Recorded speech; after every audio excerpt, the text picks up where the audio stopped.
하나님의 말씀 우리 보겠습니다. 하나님의 말씀은 누가복음 제2장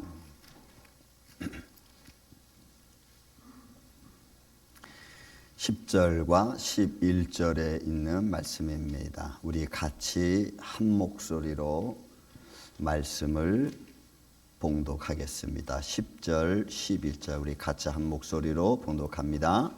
천사가 이르되 무서워하지 말라. 보라, 내가 온 백성에게 미칠 큰 기쁨의 좋은 소식을 너희에게 전하노라. 오늘 다윗의 동네에 너희를 위하여 구주가 나셨으니 곧 그리스도 주시니라. 아멘.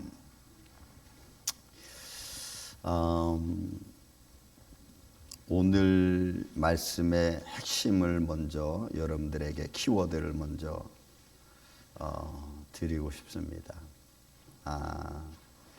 나는 어떤 인생을 또 어떤 삶을 살고 있는가 하는 겁니다.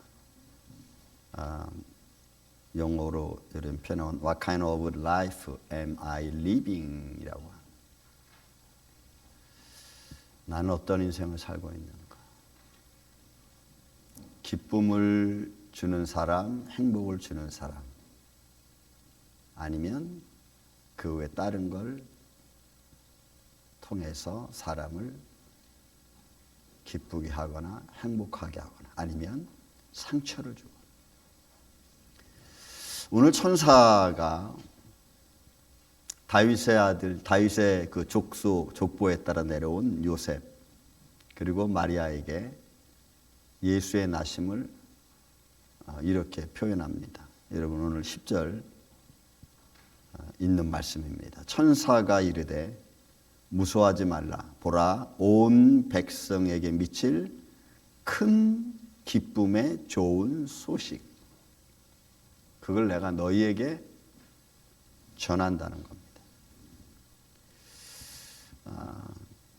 그러니까 예수님의 오심이 우리에게 큰 기쁨이 되는 거죠. 이게 천사가 우리에게 선포해 준 말입니다. 리모컨이 어디로 갔나?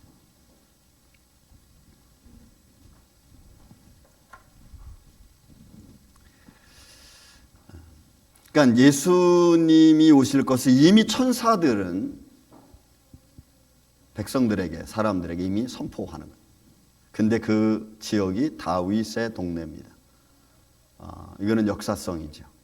아무 데서나 어디서나 이렇게 평범하게 이해한 게 아니고 반드시 다윗의 동네예요. 그러니까 성경이 그것을 표현했고 얘기했기 때문에 그 말을 바꿀 수는 없습니다. 그리고 역사성뿐만이 아니라 이거는 왕권을 강조하는 의미입니다. 다윗의 왕권은 절대적인 왕권, 하나님이 주신 왕권이기 때문에 그 왕권을 가지고 오실 메시아를 선포하는 겁니다.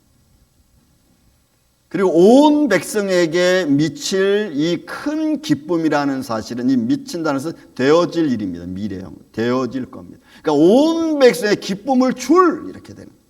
온 백성에게 감사가 넘치고 행복이 넘치게 할 수 있을 분, 그 기쁨을 주실 분, 그분이 예수 그리스도라고 이야기를 하는 겁니다. 그러니까 천사가 와서 그렇게 요셉에게 그리고 마리아에게 오실 예수에 관해서, 예수님에 관해서 그렇게 선포하는 겁니다. 저는 이 두 번째 이야기를 가지고 여러분들과 좀 은혜를 나누고자 합니다.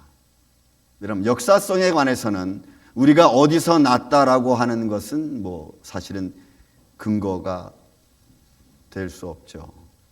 그냥 지금 내가 살아가고 있는 삶 자체가 나의 역사이니까. 그죠? 나의 역사잖아요. 나는 내가 살고 있는 삶을 부정할 수 없잖아요. 내가 지금 살아가고 있는 삶의 현장도 부정할 수 없잖아요. 예수님은 오실 메시아에 관해서 그 역사성을 가져야 되지만 나는 지금 내가 살아가고 있는 것이 내 삶의 역사니까 그 삶의 역사에서 나는 어떤 모습을 사람들 앞에 보이느냐가 굉장히 중요한 거죠. 그래서 오늘 저는 두 번째에 좀 초점을 맞추려고 합니다. 온 백성에 큰 기쁨을 주시는 예수 그리스도처럼 과연 나는 어떤 기쁨을 주면서 삶을 살아가고 있느냐, 여기에 여러분 초점을 맞춰서 보고자 합니다. 다시 한 말씀드립니다. 예수님의 오심은 천사들의 선포에서 온 백성에게 미칠 큰 기쁨을 주는 사람이라고 선포했습니다. 그리고 예수님은 그렇게 사셨습니다.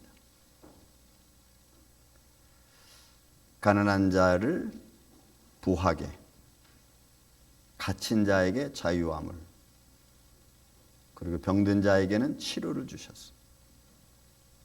슬픈 자에게는 평안을 주셨습니다.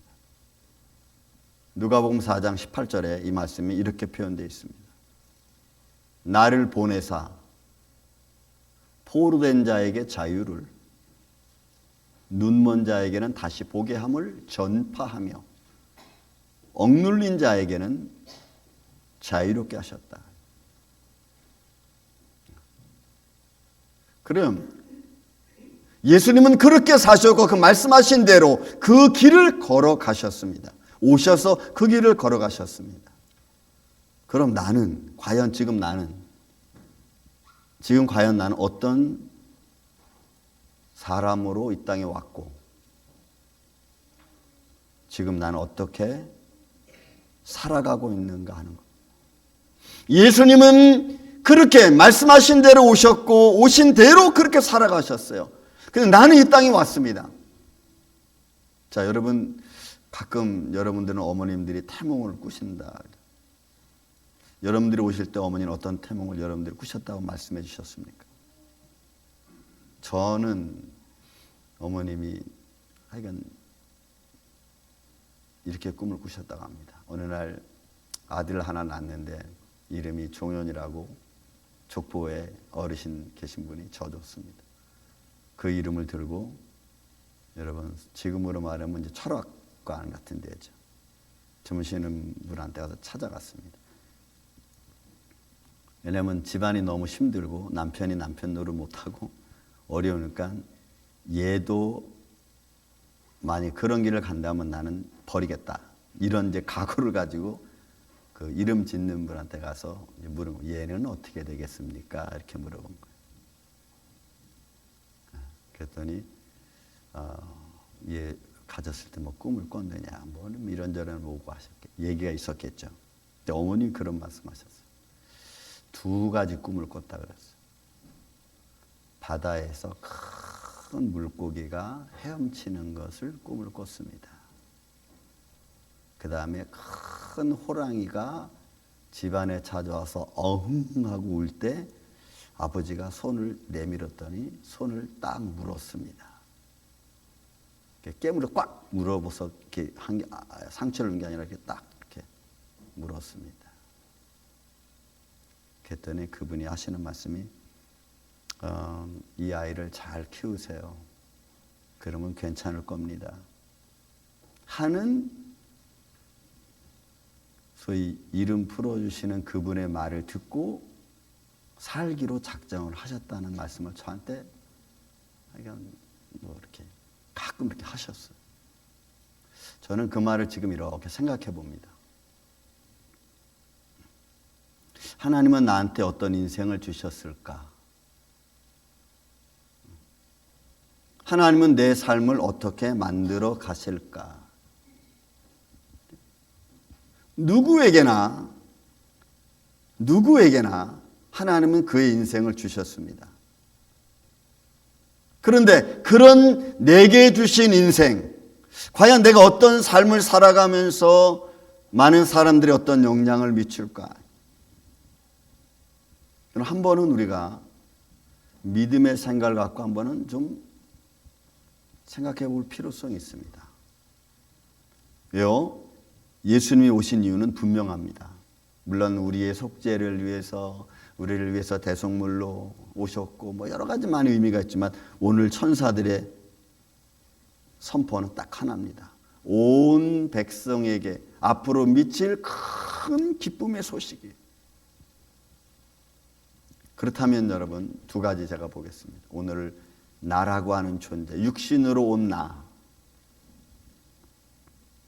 과연 난 어떤 인간인가? 난 어떤 사람인가? 어떻게 살고 있는가?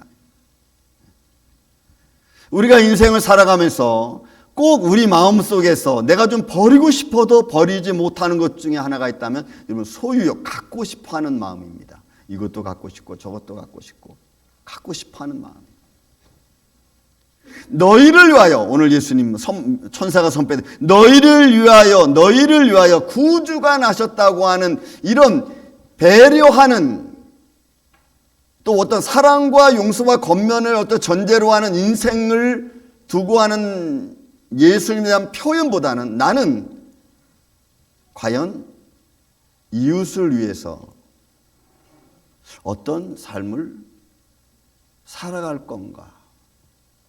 소유욕으로 가득 차 있는 나는 좀 배려하는 마음보다는 어떻게 해서라도 나의 욕심을 채우려고 하는 마음으로 가득 차 있는 나는 과연 배려하는 마음이 있나?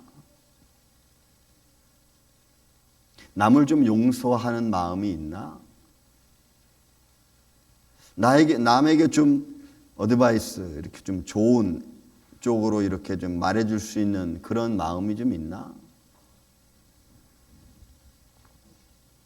많은 사람들이 보기에 과연 나는 평안한 삶을 살고 있고 또 평안한 삶을 살게끔 다른 사람들에게 그런 영향을 주는가?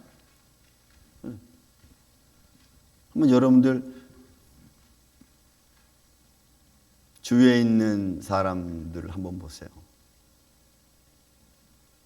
그 사람들이 나한테 어떤 영향을 주는가? 평안에 영향을 주는가? 아니면 불안한 마음을 조성하는가? 그러니까 내가 내 이웃을 향한다라고 하는 삶의 전제를 두고 이런 것들을 생각하면 우리는 어느 정도라면 내가 조금 넉넉하면 좀 해줄 수 있어. 이런 거죠. 내가 손해보지 않는 한도 내에서, 내가 상처받지 않는 한도 내에서 우리는 그 정도입니다. 사람은 누구나 내 본심이 있죠. 그 본심을 가지고 있어요.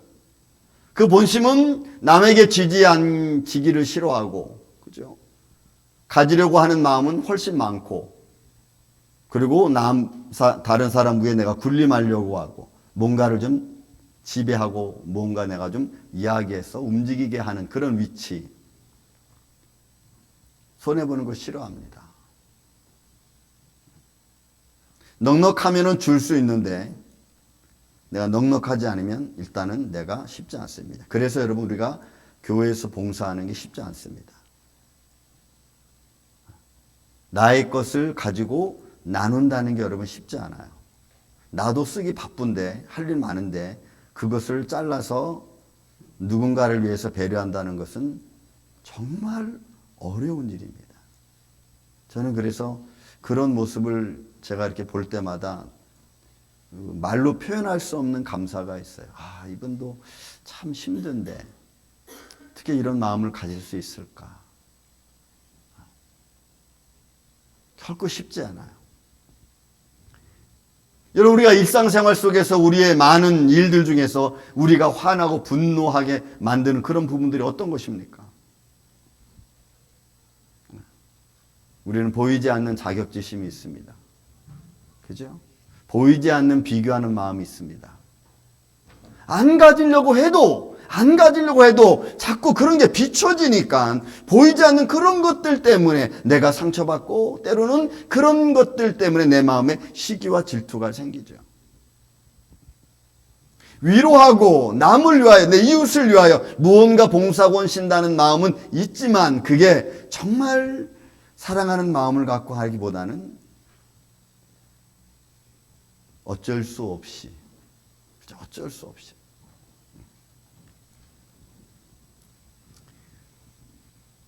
내면적으로는 탐심과 욕심이 가득 차 있습니다. 소유욕이죠. 내 마음을 충동질합니다. 갖고 싶어하는 마음을 충동질합니다. 손해보고 싶지 않은 말을 우리는 아주 스스럼 없이 자꾸 합니다. 그런 가지고자 하는 마음, 또 내가 아니면 안 된다는 내가 막 그러죠. 그 내가 해야 되는 거예요. 주도권을 놓고 싶지 않은 마음. 뭔가 내가 안 하고 다른 사람한테 밀리면 내가 밀려난 듯한 그런 마음을 갖는 내 생활. 이런. 그러니까 탐심이 없는 것 같은데 탐심이 내 안에 가득 차 있죠. 욕심이 없는 것 같은데 욕심이 내 삶의 기반이 돼서 모든 것들을 그렇게 생각하게 자꾸 만들어. 표현하게 만들어. 시기와 질투가 외적으로 표현되어지면 그것은 분노로 나타납니다. 시기하는 마음과 질투하는 마음이 외적으로 표출되면 분노하는 마음으로 나타납니다. 배려 없습니다. 감사하는 마음도 없습니다. 평안할 수 없죠. 왜냐하면 나도 모르게 시기와 질투가 생기면 나도 모르게 나를 방어하려고 하는 마음이 딱 생겨요. 사람은 누구나 그래요, 여러분. 자기 방어 자세가 딱 생겨요. 나도 모르게 참 사람의 이 심적 이 시스템은 정말 신비로워. 딱 자기 방어가 딱 생겨요. 그리고 상대방에 대한 내 표현이 거칠어지기 시작합니다. 거칠어집니다.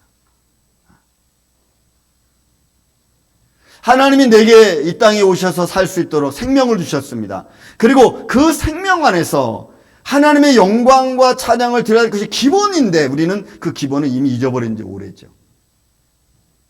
그리고 우리의 본성이, 죄의 본성이 우리를 이끌어갑니다.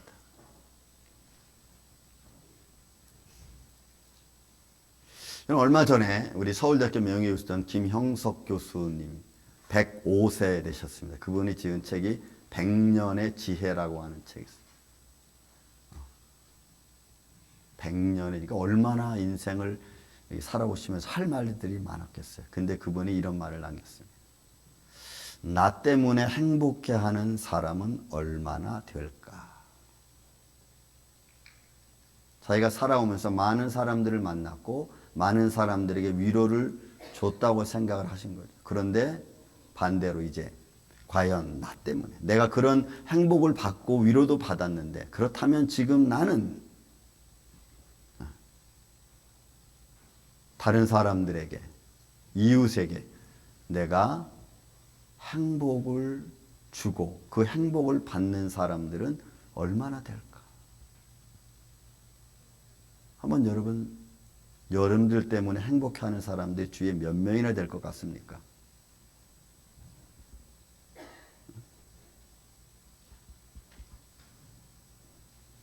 아마 손가락 안에 들어오는 거 쉽지 않을 겁니다. 어느 탈북자 여인이 20대 탈북에 와가지고 자기는 디자인 쪽, 뷰티 쪽에 관심이 있어가지고 그걸 공부를 했습니다. 공부를 해주고 그리고 열심히 하다 보니까 어느 샬롱에 들어가서 팀장이 됐어요. 많은 이야기를 하면서 그 여인이 하는 말이 저는 딱 귀에 들어왔습니다. 뭐라고 표현하면 이런 표현이에요. 내가 다른 사람을 꾸며주고 그 꾸며주었을 때 그 꾸밈을 받은 사람이 기뻐하는 마음, 행복하는 마음을 보면은 너무너무 기쁘대. 내가 무언가 이 사람에게 내가 막 수고해서 이 사람이 기뻐하는 걸 보면은 너무너무 기쁘다는. 저는 그 말이 딱 제 귀에 들어왔습니다. 그래서 자기는 이 직업을 너무너무 사랑한다고, 좋아한다고.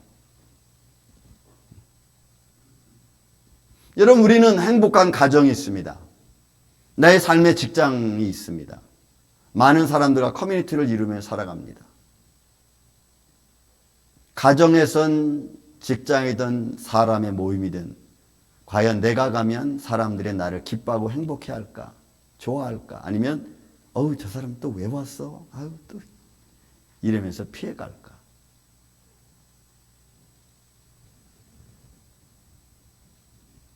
과연 나는 다른 사람들을 기쁘게 하는 생활을 하고는 있는가? 아니면 매일 상처 주는 일, 또 매일 말을 통해서 사람들에게 힘들게 하는 사람. 칭찬하는 사람인가 아니면 남을 헐뜯는 사람인가?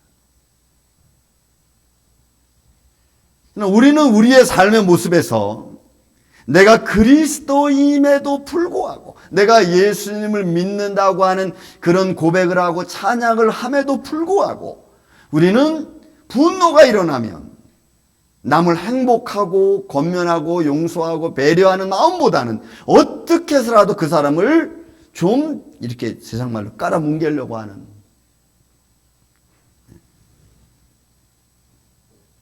여러분 이게 오늘들의 모습 아닌가 싶어요. 저는 우리 임마누엘 교회 여러분들은 이제 적어도 내가 하나님의 자녀라는 것을, 내가 살아계신 하나님을 믿고 그 살아계신 하나님의 자녀라고 내가 내 마음으로 내가 믿고 인정하면, 고백하면, 따라서 합시다. 이제 좀 배려하는 삶을 살자. 이제 좀 용서하는 삶을 살자. 이제는 평안을 주는 삶을 살자. 여러분 말할 때마다 말 속에 가시가 있어가지고 평안이 없어. 자기는 아주 부드럽게 이야기한다고 하는데 평안이 없는 말을 하는 거예요. 그게 아니고 이제는 정말 평안이 깃들 수 있는 말, 말의 위로가 될 수 있는 그런 언어.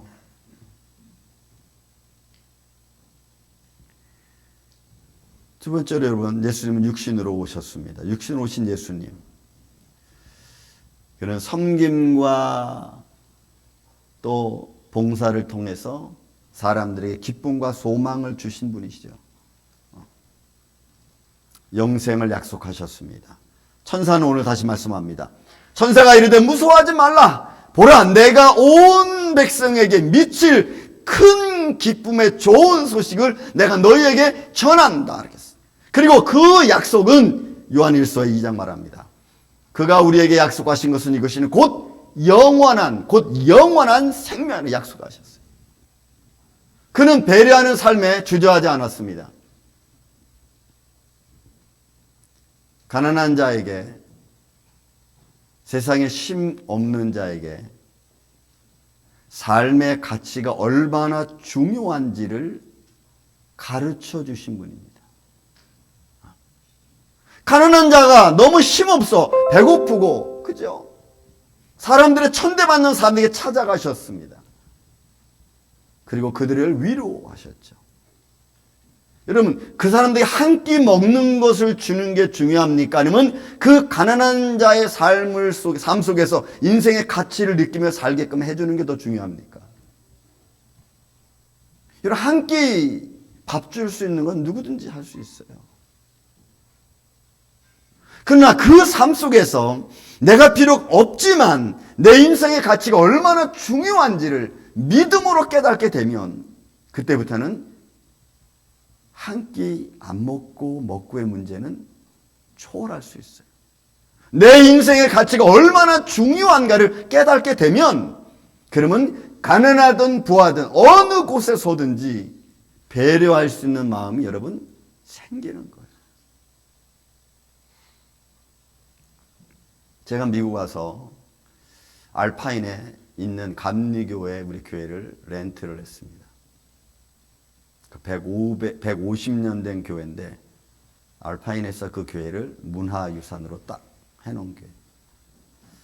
본당을 빌리니까 본당은 빌려주지 않았어요. 교육관을 빌려줬습니다.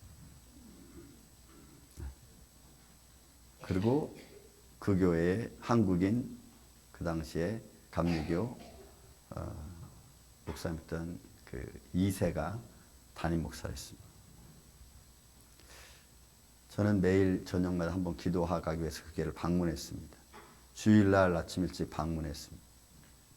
와, 부천이니까 달랐습니다. 파킹랏에 제가 그때 본 것은 파킹랏이 한 30대 정도 되는데 캐딜락 2대 다 벤츠야. 그리고 그 목사님이 어느 날 저한테 물었습니다. 저기 생활은 어떻게 괜찮습니까? 괜찮습니다. 주일날 우리 헌금은 한 1200불, 뭐 1300불 나옵니다. 목사님은 어떠세요? 했더니 깜짝 놀래. 얼마 나옵니까? 했더니 250불. 어떨 때는 50불. 제가 그래서 그 예배를 참여한 적이 있어요. 알파인 교회. 여러분, 미국 교회니까 그때 이런 은색 쟁반에 이렇게 헌금을 내잖아요. 여러분, 1불씩 내, 1불씩.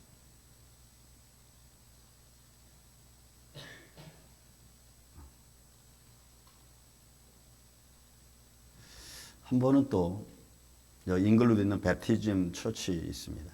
흑인 교회인데 거기 갔어요. 가서 예배를 교회를 얻어야 되니까 렌트하려고 가서 예배를 드렸습니다. 막 찬양을 너무너무 열심히 흑인들 찬양이에요. 그죠? 얼마나 열심히 하는지 몰라. 그러더니 예배 막 찬양을 하더니 갑자기 헌금 이렇게 막 하는 거예요. 이렇게 헌금 와서 제가 이제 이렇게 20불짜리를 제가 딱 냈습니다. 그랬더니 헌금방에 뜬더니 그분이 저만큼 가. 그 헌금위원이 저만큼 가더니 다시 돌아와. 하는 말이 너 돈 거실로 줄까? 이렇게 말해. 내가 깜짝 놀라. 이거 뭐지? 그래도 갔어요. 그리고 또 찬양을 다 한참 헌금을 3번을 하더라고. 3번을. 계속 3번을 20분을 다 냈었더니 얘가 못 가고 가만히 서 있어. 아무래도 헌금을 너무 많이 내는 거야. 저쪽 가서 저쪽에 보니까 저쪽에는 헌금봉에서 돈 끊어줘. 거실로 주고 있어. 내가 그걸 이렇게 봤어요.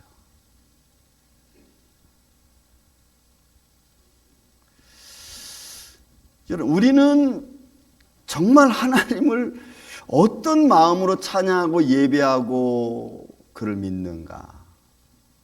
여러분, 가난하다고 하는 것은 없는 걸 말하는 건 아닌 것 같아요. 그래서 여러분, 마태복음 5장에 가난한 자는 복이 있나니 천국이 저희 것이며, 이 가난이 여러분 물질적인 가난이 아니잖아요. 정말 하나님을 사랑하는 자의 마음은 그 마음 속에서 나오는 그 가난은 갈급함입니다. 주님을 향한 갈판. 내 인생의 가치를 있고 없고의 문제에 두는 게 아니고 정말 하나님을 사랑하는 마음에 두는 거예요.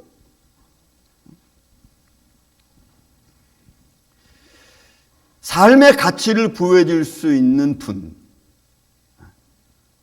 삶의 용기를 줄 수 있는 분, 사회 속에서 천대받는 사람들에게 삶의 용기를 주어서 그 천대받는 삶이 힘들고 그런 게 아니라 그 사람이 나한테, 다른 사람이 나한테 그렇게 된다 할지라도 내가 내 위치에서 나를 자신있게 나를 세워갈 수 있는 사람. 여러분, 세상에 그 당시에 권력이, 예수님 당시에 여러분 갈릴리 지역은요 진짜 그야말로 가난한 지역 중에 가난한 지역이었습니다. 그런 세상 권력에 눌려서 매일 세금, 텍스 내야 되고 성전세 내야 되죠. 그죠? 로마 세금 내야 되죠. 그런 생활 속에서도 나의 삶을 담대하게 지켜갈 수 있는 마음을 갖게 하는 분. 우리 가운데 오신 말씀이 육신 되신 예수님, 그런 분이셨어요. 배려할 수 있어요. 여러분, 이 컨시더레이션이라고 하는 이 배려라는 말이 그래서 여러분 사람을 세워주는 겁니다. 그 사람을 세워주는 삶을 살 수 있는 사람. 용서와 권면의 삶을 예수님이 사셨죠. 그죠? 아무리 악한 자라도 회개하면은 여러분 평생을 강도로 살아왔던 오른편에 있는 강도가 그죠? 나를 좀 기억해달라, 나를 좀 용서해달라고 하는 그 용서가 담겨져 있는 말 한마디 때문에 오늘 내가 나와 함께 낙원에 있겠다고는 예수님이 들려주는 이 용서의 모습, 우리는 그죠? 아주 망하지 않으면 그죠? 마음이 속이 풀리지 않고 나한테 상처 준 자가 무너지지 않으면 우리 마음이 시원하지 않은, 깨닫지 못하는 자에게는 권면을 통해서 어드바이스 여러분 그저 충고를 통해서 아니 그 사람을 바른 길로 바른 생각을 갖게끔 하는 것. 여러분 용서할 수 없는 사람이 용서할 수 있는 마음을 갖게 되는 것만큼 큰 게 없어요. 제가 보니까 그래요. 오랜 시간을 거쳐서 왔지만 내 마음속에 용서할 수 없는 마음이 저도 있었습니다. 근데 오랜 시간이 지나면서 이해하게 되고 깨닫게 되니까 용서라고 하는 마음이 여러분 생겨나더라고요. 하나님이 나를 이렇게 정말 못난 나를 이렇게 세워주셨고 여기까지 오게 하셨는데 내가 못할 게 뭐가 있어. 이런 마음이 이렇게 생겨지더라고요. 그러니까 용서할 수 없는 자가 용서할 수 있는 마음을 갖는 것, 사랑할 수 없는 자가 사랑할 수 있는 마음을 갖는 것, 이런 마음을 갖게끔 인도해 주시는 분, 저는 그분이 위대하다고 봅니다.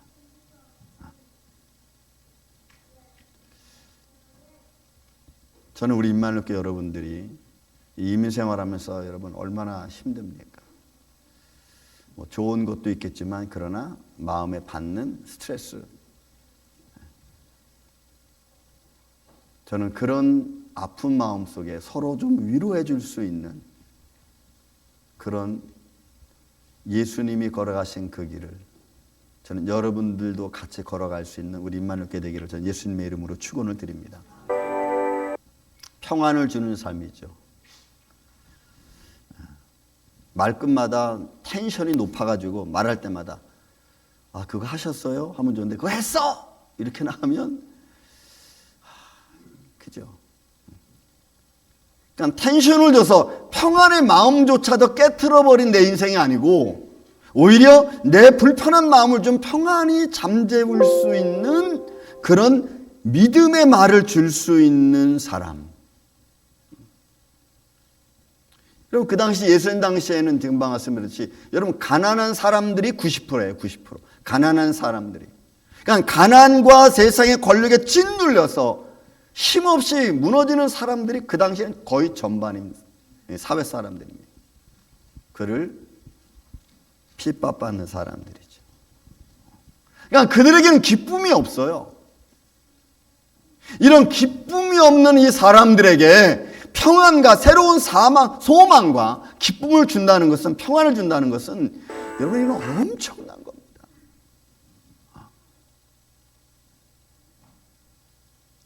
저는 적어도 우리가 믿음의 사람이라면 불안한 사람의 마음을 불안하지 않게 해주는 것이 우선이라고 봐요. 전전긍긍해서 막 힘없고 연약해서 방황하는 삶을 본다면 저는 여러분들이 찾아가서 위로해주고 그 방황하는 마음을 좀 이렇게 잡아줄 수 있는 그런 리더자가 됐으면 좋겠어요. 여러분 예수님이 그렇게 하셨잖아. 예수님이 그냥 야단치고 그냥 막 분노하는 말을 막 내뱉고, 그죠? 그래서 내가 좀 시원해지는 것을 느끼는 것보다는 내가 조금 힘들어도 상대방을 좀 이해해 줄 수 있는 마음.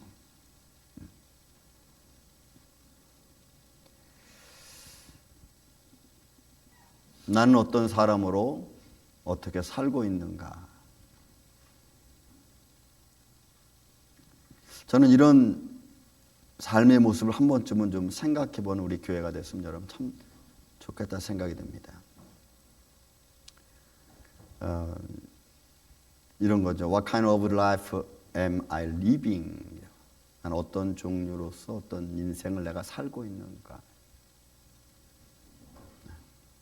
정말 나 때문에 행복해하는 사람들이 있는가? 여러분 여기 부부로 오신 분들이 오늘 많은데 여러분 남편 때문에 여러분들이 행복하십니까? 아유 아내 때문에 여러분들이 행복하십니까?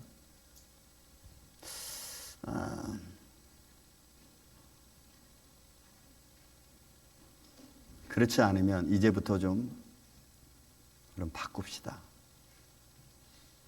좀 바꿔봅시다.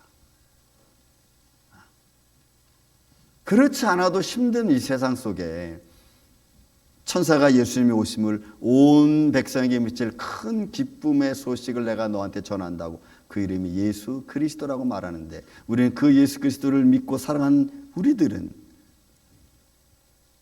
자꾸 마음속에 나쁜 마음 갖고 다른 사람에게 상처 주는 일을 한다면 누가 나를 보고 기뻐하겠어요?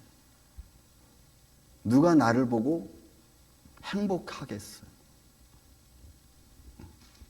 자, 여러분 한번 옆에 계신 분들 한번 얼굴 좀 보시기 바랍니다. 행복한 얼굴인가, 화난 얼굴인가? 저를 보지 말고 옆에 사람들 보라고. 왜 안 보세요? 보세요. 얼굴을 좀 보세요.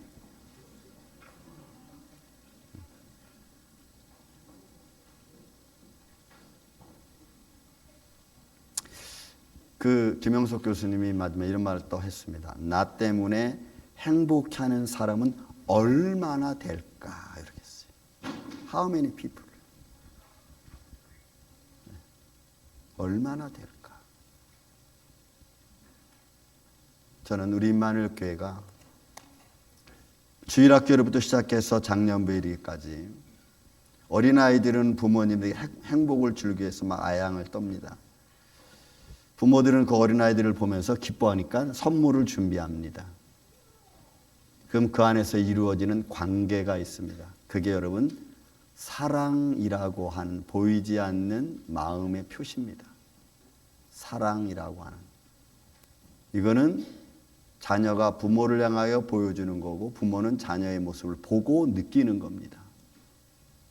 예수님은 만나줬습니다. 아픈 사람을 만나줬고 힘든 사람을 만나줬어요. 만난 사람들은 예수님을 보고 마음의 기쁨을 얻고 평강을 얻었습니다. 여러분 2024년도 지금까지 살아오시면서 이제 2025년도를 살아갈 여러분들에게 이제부터는 좀 행복을 나누어 주고 그리고 큰 기쁨의 소식을 나누어 줄 수 있는 이 크리스마스 주님이 오신 날에 우리가 찬양하고 기뻐하는 우리 임마누엘 장로교회 되기를 예수님의 이름으로 축원을 드립니다. 사랑과 은혜가 많으신 아버지 하나님, 나 때문에 기뻐하고 즐거워하는 교회, 가정, 삶의 터전이 되기를 원합니다. 행복을 나눌 줄 아는, 배려하는 우리 인생을 사는 우리 임마누엘 교회 되기를 원합니다. 주님께서 살아가는 성도들의 삶을 이렇게 붙들어 주셔서 저들의 삶 속에 예수님이 오셔서 온 백성에게 미칠 큰 기쁨의 소식을 주신 것처럼 오늘도 우리도 이런 믿음의 삶을 줄 수 있도록 주님 역사하여 주옵소서. 예수님의 이름으로 기도하옵나이다. 아멘.